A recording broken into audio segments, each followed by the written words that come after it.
గణేష్ నిమజ్జనం హిందూస్కి ఇది ఒక పెద్ద పండగ. నిమజ్జనం కూడా ఒక పెద్ద పండగ. ఎస్పెషలీ కర్నూలులో నిమజ్జనం అనేది చాలా పెద్ద ఎత్తున జరుగుతుంది.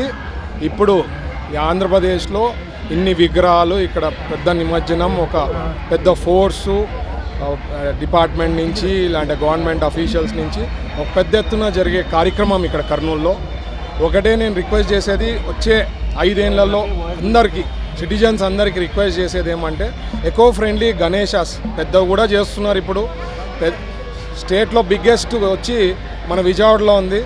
అది కూడా మీరు చూస్తే మట్టి విగ్రహంతోనే చేసింది. సో మట్టి విగ్రహాలని ప్రతి ఒక్కరు కూడా సీరియస్గా తీసుకొని మనం కూడా ఇండియాలో కర్నూలులోనే ఇక్కడ జరుగుతుంది, మనం చేసే పని తీరు బట్టి స్ఫూర్తి తీసుకొని ఆల్ ఇండియాలో అందరు కూడా ఇంప్లిమెంట్ చేయాలని చెప్పేదే నాకు ఒక ఆశ.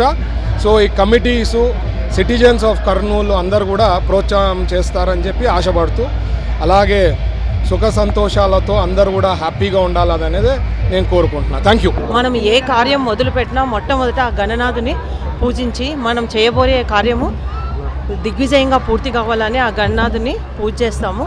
కాబట్టి ఆ గణనాథుని ఆశీస్సులు మనందరిపైన ఉండాలని కూడా నేను మనస్ఫూర్తిగా కోరుకుంటున్నాను.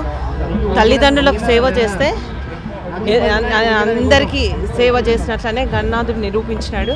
కాబట్టి ఈ 9 రోజులు మనం అందరం ఐక్యమత్యంగా సమన్వయంతో ఈ కార్యక్రమం చేసుకోవడం జరిగింది. ఈరోజు ఈ నిమజ్జన కార్యక్రమం కూడా విజయవంతంగా అందరి సహాయ సహకారాలతో విజయవంతం కావాలని కోరుకుంటున్నా. ఈరోజు మన పోలీస్ డిపార్ట్మెంట్ అయితేనేమి, అలాగే కలెక్టర్ ఆధ్వర్యంలో, అలాగే మంత్రుల ఆధ్వర్యంలో ఈరోజు మన నిమజ్జన కార్యక్రమం కూడా బందోబస్తుల మధ్య మంచి ఏర్పాట్లు చేయడం జరిగింది.